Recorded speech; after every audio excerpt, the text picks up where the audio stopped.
미국과 이스라엘의 이란 공습 이후 전통적 안전자산인 금값이 상승했습니다.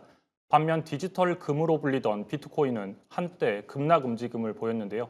최근에는 중동의 지정학적 위기를 딛고 7만 달러를 회복했습니다. 전쟁 충격과 클래리티 법안 등 가상자산 시장을 둘러싼 변수들에 대해서 인사이트3 윤현근 대표께 말씀 들어보겠습니다. 대표님 안녕하세요. 안녕하십니까. 네, 이 미국의 이란 공습 이후에 급락했던 비트코인 가격이 반등에 성공을 했습니다. 이제 보면 현지 시간으로 4일 기준으로 가격이 이렇게 반등을 한 것 같은데요. 어떤 이유 때문인가요? 네, 분위기가 완전히 바뀌었습니다. 28일 미국, 이스라엘의 이란 공습 이후 6만 3천 달러대까지 밀렸던 비트코인이 4일 밤 트럼프 대통령의 트루스 소셜 포스팅 하나로 5일 새벽부터 반등해서 7만 3천 달러를 돌파했었습니다. 이는 전쟁 전 6만 8천 불인 걸 감안했을 때 이 수준을 훌쩍 뛰어넘은 겁니다. 이후 호르무즈 해협의 긴장이 계속되면서 일부 조정을 받아서 현재 바이낸스 기준으로 비트코인이 7만 500달러, 이더리움은 2,070달러 정도 유지하고 있습니다. 네, 말씀하신 것처럼 이 트럼프 대통령이 트루스 소셜에 어떠한 입장을 밝히면서 이 비트코인 가격이 상승한 것으로 보이는데 트럼프 대통령이 어떤 입장을 밝혔길래 이렇게 시장이 반등에 성공한 건가요? 트럼프 대통령이 3월 4일 트루스 소셜에 이런 글을 올렸습니다. 전문은 아닙니다만 요약하면 암호화폐 산업은 미국 국민의 기회를 빼앗으면 안 된다. 은행들은 가상자산 관련 법안을 막고 있다. 미국인들은 자신의 돈으로 더 많은 부를 만들 수 있어야 한다. 이런 것들은 사실상 금융권을 직접 트럼프 대통령이 겨냥하면서 친크립토 입법을 강하게 밀어붙이겠다고 신호를 준 겁니다. 여기에 5일 뉴욕타임즈가 이란이 미국과 조용히 간접 접촉을 통해 종전 협상을 시도 중이라는 얘기가 보도되면서 지정학적 불안도 일부 완화된 것으로 보도가 됐습니다. 이 두 호재가 동시에 맞물리면서 결국엔 호재가 악재를 눌러버린 겁니다. 비트코인은 전쟁 전 6만 8천 달러에서 공습 직후에는 6만 3천 달러까지 약 7% 하락했다가 5일 7만 3,500달러까지 돌파하면서 전쟁 전 고점까지도 돌파했었습니다. 이더리움도 마찬가지로 저점 1,830달러 선에서 2,199달러를 고점으로 현재는 2,070달러 선으로 회복했습니다. 전체 시가총액도 저점 2.2조 2천억 달러 수준에서 현재 2.4조 원, 2.4조 달러로 빠르게 회복 중입니다. 다만 아직 종전 협상이 완전히 체결된 것도 아니고 아직 초기 단계이고 이란 강경파가 계속해서 반발도 있기 때문에 변동성은 계속해서 제약될 수 있다는 점을 꼭 반드시 염두에 둬야 합니다. 네, 이 미국과 이스라엘, 이란이 중동 곳곳에서 일주일째 전쟁을 이어가고 있습니다. 공습 직후에는 이란의 이 주요 가상자산 거래소에서 대규모 자금 이탈이 발생하기도 했었습니다. 이 공습 직후부터 각 국면마다 이 크립토 시장이 어떻게 반응을 해왔나요? 네. 공습 디데이부터 오늘까지 간략하게 짚어드리겠습니다.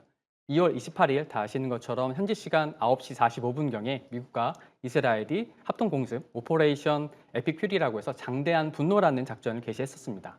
테헤란 등 5개 도시에 폭발이 발생했고 트럼프 대통령은 전면 군사작전 돌입을 공식 확인했었습니다. 이때 비트코인이 6만 5천 달러에서 6만 3천 달러로 급격히 하락했고 레버리지 포지션 청산도 대량으로 일어났습니다.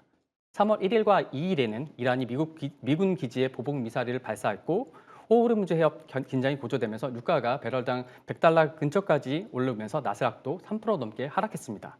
결국 공포 탐욕 지수도 전쟁적 30 후반대에서 이날 10 이하의 한 자릿수까지 떨어진 것도 바로 이 시점입니다. 그러다 3월 3일부터 이란이 전면전 대신에 비대칭 전략으로 전환한다는 신호를 보내면서 시장이 진정되었고 4일 트럼프 발언과 5일 뉴욕타임즈 동점 협상 보도가 나오면서 비트코인 7만 3천 달러 다시 돌파하는 등 강한 반등으로 이어진 겁니다. 네, 말씀하신 것처럼 이 비대칭 전략에 대한 말씀 좀 더 이야기 나눠보도록 하겠습니다.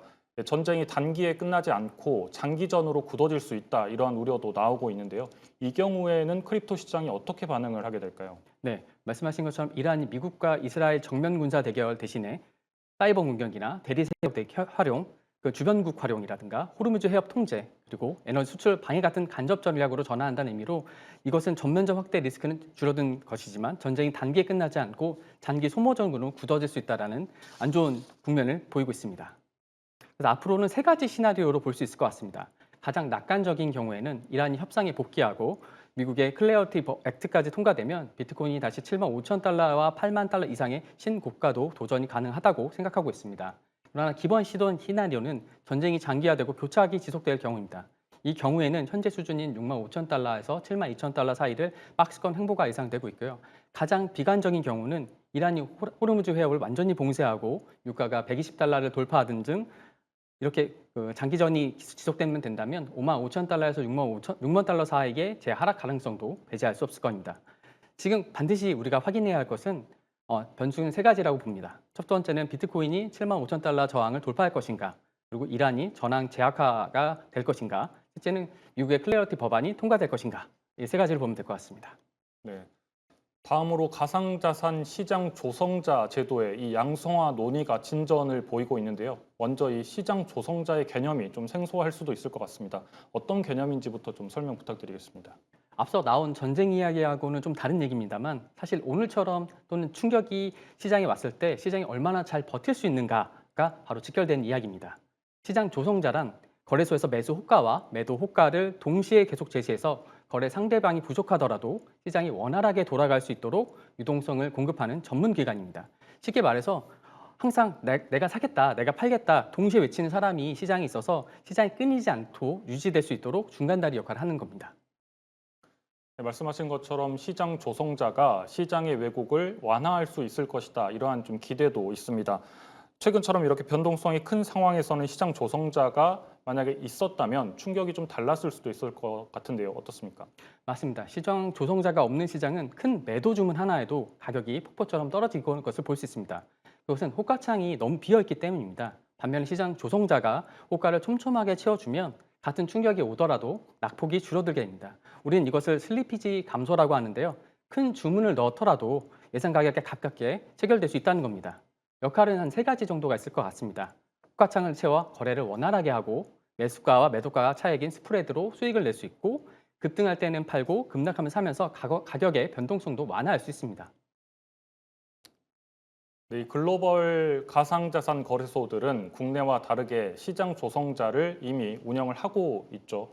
그런데 이 국내 거래소에는 그동안 시장 조성자가 없었기 때문에 문제점들도 있었을 것 같습니다. 구체적으로 어떤 문제들이 좀 발생을 해왔습니까? 말씀하신 것처럼 글로벌에는 미국의 점프 트레이딩이나 영국의 윈터뮤트, 홍콩의 GSR, 미국 험버랜드 같은 전문 기관들이 있습니다.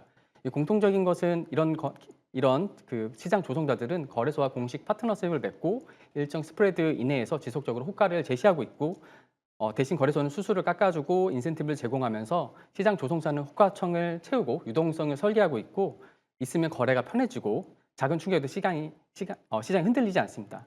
결과적으로 국내에서는 이런 공식적인 시장 조성자 제도가 없었다고 보고 있습니다. 이 때문에 문제도 여러 가지 있었고요. 글로벌 거래소 대비해서 국내 중성 코인의 스프레드가 너무 얇기 때문에 김치 프리미엄이 발생해도 이를 해결해 줄 수가 없었고요. 이번 전쟁 같은 외부 충격 때에도 호가창이 얇기 때문에 낙폭이 글로벌 대비에 너무 많이 떨어질 수 있었습니다. 네, 이 국내에서는 시장 조성자 제도를 양성화하기 위해서 다양한 노력들이 좀 이어지고 있는데 구체적으로 좀 어떠한 제도들이 좀 진행이 되고 있나요? 네, 지금 현재 두 가지 트랙으로 동시에 진행 중이라고 보시면 될 것 같습니다. 하나는 입법입니다. 디지털 자산 기본법에서 시장 조성자 등록제를 도입하고 이해 충돌 방지와 공시 의무를 규정화하는 방향이고요. 이것은 2026년 하반기 법안 통과를 목표로 현재 국회와 금융위원회가 준비하고 있습니다. 다른 하나는 거래소가 자체적으로 예를 들어서 업비트나 빗썸이 글로벌 시장 조성자와 함께 파트너십을 맺고 상하반기에 시범 운영을 하면서 시장에 좋은 모습을 보일 수 있는 제도를 마련하는 겁니다. 그래도 국내에 없었던 제도를 도입해야 되다 보니까 해외 사례를 좀 참고할 수 있을 것 같은데요. 해외 거래소들의 경우를 보면 국내의 입장에서 봤을 때 어떤 점들을 좀 도입하면 좋을까요? 네. 일단 말씀하신 것처럼 시장 조성자 제도가 들어오면 네 가지 정도가 좋아집니다. 스프레드가 줄어들기 때문에 거래 비용이 감소하고 둘째, 이번 같은 추격 때 낙폭이 완화되고 회복도 굉장히 빨라질 수 있습니다. 세 번째로는 아까 말씀하신 김치 프리미엄 같은 것들이 완화될 수 있습니다. 호가창이 있기 때문에 시장이 흔들리는 것들을 국내에서도 방어할 수 있기 때문입니다. 네 번째가 가장 중요한데요. 기간 자금 유입의 기반이 됩니다.